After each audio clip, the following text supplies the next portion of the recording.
Assalamualaikum warahmatullahi wabarakatuh. Perkenalkan, nama saya Vina Panduwijaya, mahasiswi Universitas Islam 45 Bekasi, program studi akuntansi Fakultas Ekonomi. Di video kali ini saya akan mempresentasikan proposal penelitian saya yang berjudul Pengaruh Solvabilitas, Profitabilitas, Ukuran KAP, dan Opini Auditor terhadap Audit Delay, Studi Empiris pada Perusahaan Manufaktur Data Bursa Efek Indonesia tahun 2015 sampai dengan 2019. Dosen pembimbing Hadi Mahmuda SEMSC. Penulis Vina Panduwijaya. Bab 1. Pendahuluan. Latar belakang.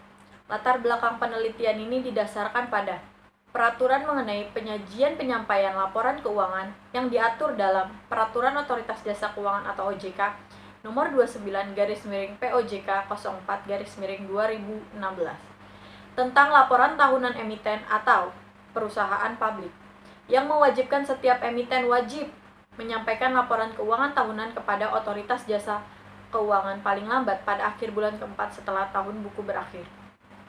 Fenomena yang terjadi adalah berdasarkan data Bursa Efek Indonesia per tanggal 9 Mei 2019, terdapat 714 perusahaan yang telah tercatat di Bursa Efek Indonesia, di mana 692 perusahaan wajib menyampaikan laporan keuangan yang telah diaudit untuk periode 2018.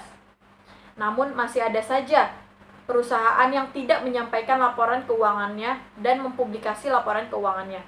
Terdapat 24 perusahaan yang tercatat di Bursa Efek Indonesia, di antaranya beberapa anak perusahaan di bawah naungan Grup Bakri yang akan mendapatkan sanksi dari otoritas tersebut.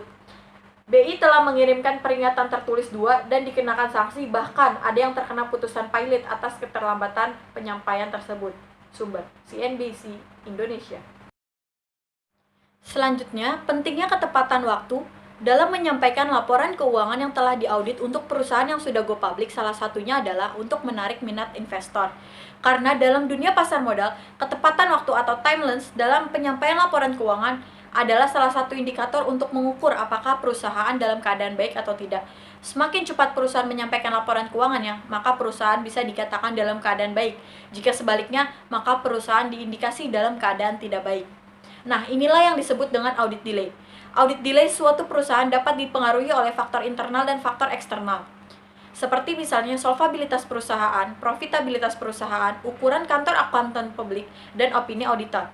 Penelitian ini memilih perusahaan manufaktur sebagai objek penelitian karena perusahaan ini memiliki populasi terbesar dalam industri non-keuangan, serta menjadi penyedia kebutuhan primer dan sekunder bagi masyarakat, dan diharapkan hasil penelitian ini dapat relevan. Dari fenomena yang ada dan dari penelitian yang telah dilakukan sebelumnya, membuat saya tertarik untuk melakukan penelitian ulang terhadap variabel-variabel tersebut. Yang membedakan penelitian ini dari penelitian sebelumnya adalah adanya dengan pembaharuan data, serta dengan demikian penelitian ini berjudul Pengaruh Solvabilitas, Profitabilitas, Ukuran KP, dan Opini Auditor terhadap Audit Delay, Studi Empiris pada Perusahaan Manufaktur Data Bursa Efek Indonesia tahun 2015 sampai dengan 2019. Rumusan masalah. Rumusan masalah dalam penelitian ini adalah sebagai berikut. Yang pertama, apakah solvabilitas berpengaruh terhadap audit delay? Yang kedua, apakah profitabilitas berpengaruh terhadap audit delay? Ketiga, apakah ukuran KAP berpengaruh terhadap audit delay? Keempat, apakah opini auditor berpengaruh terhadap audit delay? Selanjutnya adalah tujuan penelitian. Tujuan penelitian di proposal kali ini adalah yang pertama, untuk memberikan bukti empiris terkait pengaruh solvabilitas terhadap audit delay. Kedua, untuk memberikan bukti empiris terkait pengaruh profitabilitas terhadap audit delay. Ketiga, untuk memberikan bukti empiris pengaruh ukuran KP terhadap audit delay. Keempat, untuk memberikan bukti empiris terkait pengaruh opini auditor terhadap audit delay. Selanjutnya adalah manfaat penelitian. Manfaat penelitian ada dua. Yang pertama itu manfaat teoritis dan yang selanjutnya manfaat praktis. Manfaat teoritis untuk menambah pengetahuan mengenai faktor-faktor apa saja yang dapat mempengaruhi audit delay. Manfaat praktis bagi penulis untuk menambah wawasan dan memberikan pengetahuan yang lebih luas tentang bagaimana memahami pengaruh solvabilitas, profitabilitas, ukuran KP, dan opini audit terhadap audit delay. Yang kedua, bagi peneliti selanjutnya, untuk menjadi informasi tambahan, sumbangan pemikiran bagi pihak yang berkepentingan, yang tentunya dapat dijadikan sebagai referensi untuk penelitian selanjutnya. Bab 2. Kajian teori. Tinjauan literatur. Landasan teori dalam penelitian ini menggunakan teori keagenan atau agensi teori. Teori keagenan merupakan hubungan dua pelaku ekonomi, yaitu prinsipal dan agen. Dalam penelitian ini, pemegang saham atau pemilik perusahaan bertindak sebagai prinsipal, dan manajemen perusahaan bertindak sebagai agen. Apabila prinsipal dan agen memiliki tujuan yang sama, maka agen akan menjalankan perintah dari prinsipal. Namun, jika memiliki kepentingan yang berbeda, maka akan terjadinya pertentangan atau adanya konflik kepentingan. Konflik kepentingan ini terjadi akibat beberapa sebab, diantaranya adalah asimetri informasi. Asimetri informasi merupakan ketidakseimbangan informasi akibat distribusi informasi yang tidak sama antara agen dan prinsipal. Menurut Jensen dan McLean tahun 1976, efek dari asimetri informasi bisa berupa moral hazard, yaitu permasalahan yang timbul jika agen tidak melaksanakan hal-hal dalam kontrak kerja bersama atau adanya kelalaian tugas.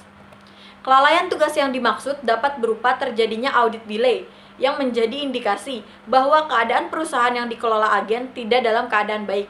Maka dari itu, diperlukan auditor independen sebagai pihak ketiga untuk menilai kinerja manajemen, serta membantu pihak prinsipal untuk menilai kinerja manajemen. Selanjutnya adalah teori variabel. Teori variabel yang digunakan dalam penelitian ini ada dua, yaitu variabel independen dan variabel dependen. Variabel dependen merupakan variabel terikat, yaitu variabel yang dipengaruhi akibat dari adanya variabel bebas atau variabel independen. Nah, variabel dependen dalam penelitian ini yaitu audit delay. Audit delay sendiri merupakan keterlambatan audit, yaitu rentang waktu yang diukur berdasarkan lamanya hari dalam menyelesaikan proses audit dari tanggal tutup buku pada tanggal 31 Desember sampai dengan tanggal yang tercantum dalam laporan auditor independen. Lalu ada variabel independen. Variabel independen yaitu variabel bebas, merupakan variabel yang mempengaruhi atau sebab perubahan timbulnya variabel terikat atau variabel dependen. Variabel independen dalam penelitian ini ada 4, yaitu yang pertama variabel solvabilitas. Variabel solvabilitas merupakan kemampuan suatu perusahaan untuk membayar semua hutang-hutangnya, baik jangka pendek maupun jangka panjang secara tepat waktu. Nah, dalam penelitian ini, rasio yang akan digunakan adalah rasio debt to equity atau DER. Rasio debt equity atau DER merupakan rasio yang mengukur perbandingan total hutang dengan total equity yang dimiliki perusahaan. Semakin tinggi rasio debt to equity, maka mencerminkan tingginya resiko keuangan perusahaan. Sebaliknya, jika semakin kecil hutang yang dimiliki, maka resiko keuangannya pun akan semakin rendah. Variabel independen yang kedua yaitu variabel profitabilitas. Profitabilitas adalah kemampuan manajemen perusahaan atau agen dalam menghasilkan laba atau keuntungan selama periode tertentu pada tingkat penjualan, aset, dan modal saham tertentu. Rasio profitabilitas menjadi tolak ukur sejauh mana keefektifan dari keseluruhan manajemen. Nah, dalam penelitian ini rasio yang digunakan adalah return on equity, di mana rasio ini untuk menilai kemampuan perusahaan menghasilkan laba dari investasi pemegang saham perusahaan yang dinyatakan dalam persentase. Nah, ROE ini dihitung dari total laba setelah pajak dibagi dengan total modal. Semakin tinggi labanya, maka keadaan perusahaan dikatakan baik, sehingga audit delay yang terjadi akan lebih sedikit. Selanjutnya adalah variabel independen yang ketiga, yaitu ukuran KP. Ukuran KP. Kantor Akuntan Publik merupakan suatu instansi yang menaungi akuntan publik independen untuk melakukan tugasnya. Ukuran KP menjadi salah satu faktor eksternal yang penting diuji di penelitian ini. Karena dalam menilai kinerja manajemen, para investor membutuhkan bantuan auditor independen. Nah, ada 4 KP terbesar saat ini yang dikenal dengan Big Four. Nah, kenapa Big Four dianggap penting? Karena dianggap dapat melaksanakan auditnya secara efisien dan memiliki jadwal waktu yang lebih tinggi untuk menyelesaikan audit secara tepat waktu. Dalam penelitian ini, ukuran KAP diukur dari apakah KAP tersebut termasuk dalam Big Four atau tidak. Ada 4 KAP yang termasuk ke dalam Big Four. Yang pertama KAP PwC, yang kedua KAP KPMG, yang ketiga KAP Ernst & Young, yang keempat KAP Deloitte. Variabel independen yang keempat yaitu opini audit. Opini audit merupakan salah satu hal yang dibutuhkan oleh pihak investor dalam menilai apakah perusahaan dalam keadaan baik atau tidak. Karena opini audit atas laporan keuangan didasarkan pada bukti dan temuan yang dievaluasi selama pelaksanaan tugasnya. Dalam penelitian ini, opini audit diukur dengan apakah opini audit perusahaan menerima opini wajar ataupun selain dengan wajar. Selanjutnya adalah penelitian terdahulu. Akan saya tampilkan jurnal referensi penelitian terdahulu saya. Berikut adalah jurnalnya. Jurnal penelitian terdahulu yang pertama saya ambil dari peneliti Iputu Yoga Darmawan Nilusari tahun 2018. Jurnal yang kedua saya ambil dari penelitian Herni dan kawan-kawan tahun 2017. Jurnal yang ketiga dari jurnal Muhammad Khairul Anam tahun 2017. Dan jurnal yang keempat dari peneliti Sisilia Novi Ratnasari Yenisa tahun 2018. Jurnal yang selanjutnya yaitu jurnal kelima dari peneliti Niluketut Ayu Satya Lestari Madea Nilatrini tahun 2018. Dan jurnal yang keenam dari Imelda Siahaan R. Adri Setiawan Surya dan Arume Gazarevar dengan tahun penelitian tahun 2019. Selanjutnya adalah kerangka berpikir. Di kerangka berpikir ini akan menguji apakah X1 solvabilitas berpengaruh terhadap Y audit delay, apakah X2 profitabilitas berpengaruh terhadap Y audit delay, apakah X3 ukuran KAP berpengaruh terhadap Y audit delay, dan apakah X4 opini auditor berpengaruh terhadap Y audit delay. Selanjutnya adalah pengembangan hipotesis. Yang pertama, pengaruh solvabilitas terhadap audit delay. Salah satu faktor yang mempengaruhi para pemegang saham menanamkan sahamnya pada sebuah perusahaan yaitu dengan melihat kinerja manajemen atau perusahaan melalui laporan keuangannya. Apakah perusahaan dalam keadaan baik atau tidak dapat dilihat dengan kemampuan perusahaan melunasi hutang-hutangnya, baik hutang jangka pendek maupun hutang jangka panjang secara tepat waktu.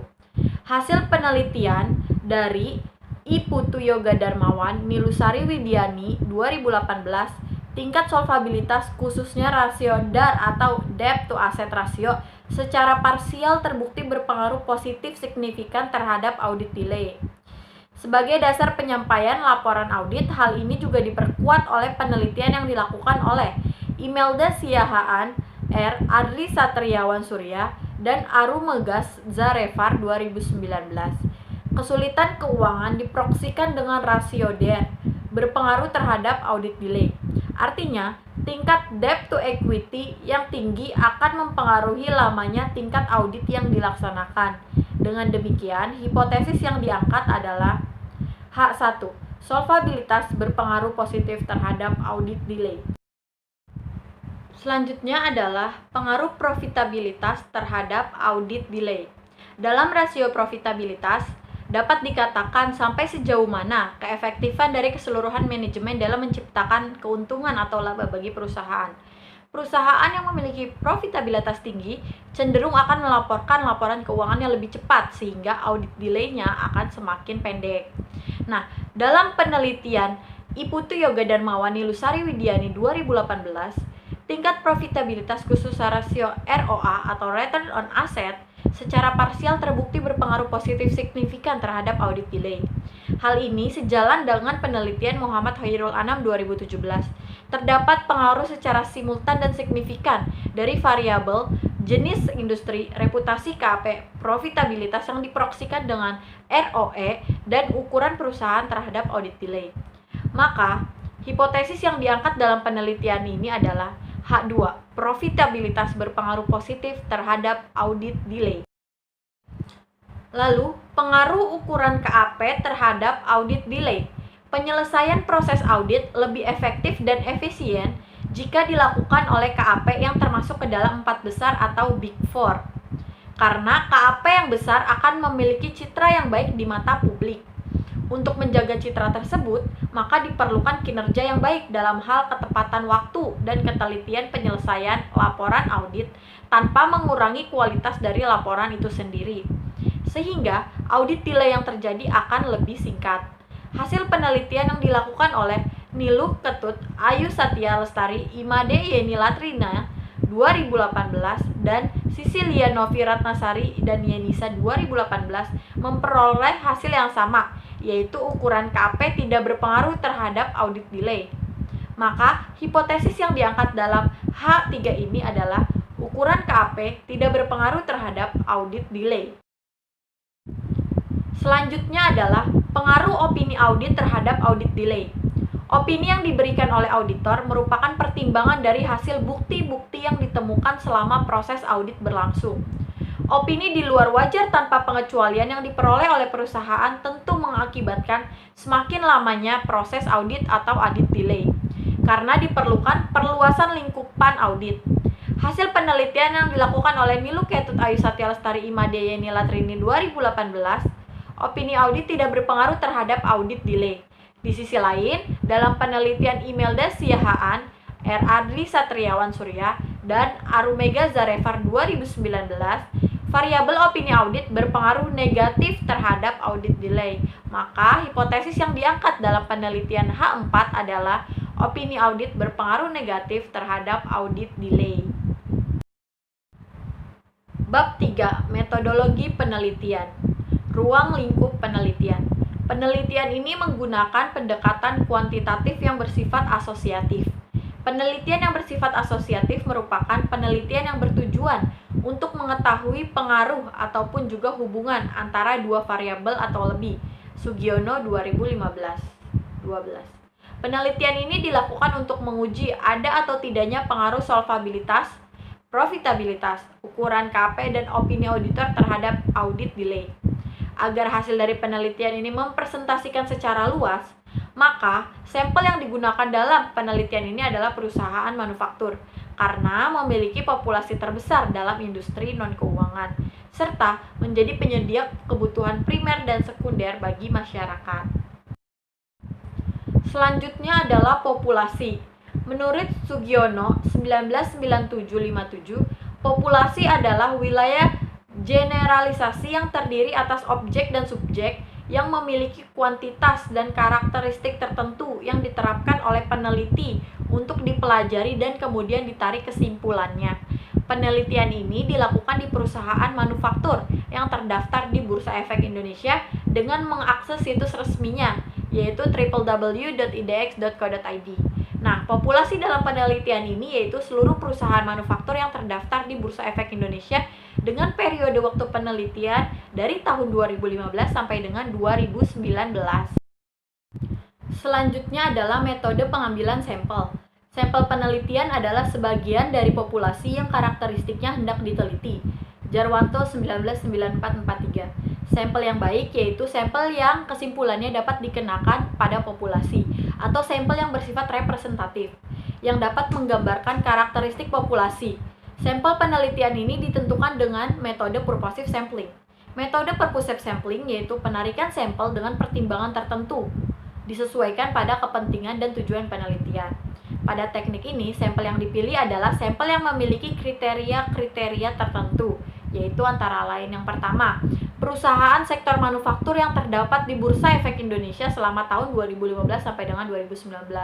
Lalu nanti akan dikurangi dengan perusahaan yang melakukan delisting selama periode penelitian, yaitu tahun 2015 sampai dengan 2019. Yang ketiga, perusahaan yang tidak menerbitkan laporan keuangan pada periode pengamatan. Yang keempat, perusahaan yang tidak menggunakan mata uang rupiah dalam laporan keuangannya. Yang kelima, serta laporan keuangan yang tidak berisi tanggal laporan auditor independen. Selanjutnya adalah metode pengumpulan data. Metode pengumpulan data yang digunakan dalam penelitian ini adalah metode observasi non-partisipan, di mana peneliti tidak terlibat secara langsung dan hanya sebagai pengamat dari jauh. Data yang digunakan dalam penelitian ini adalah data sekunder.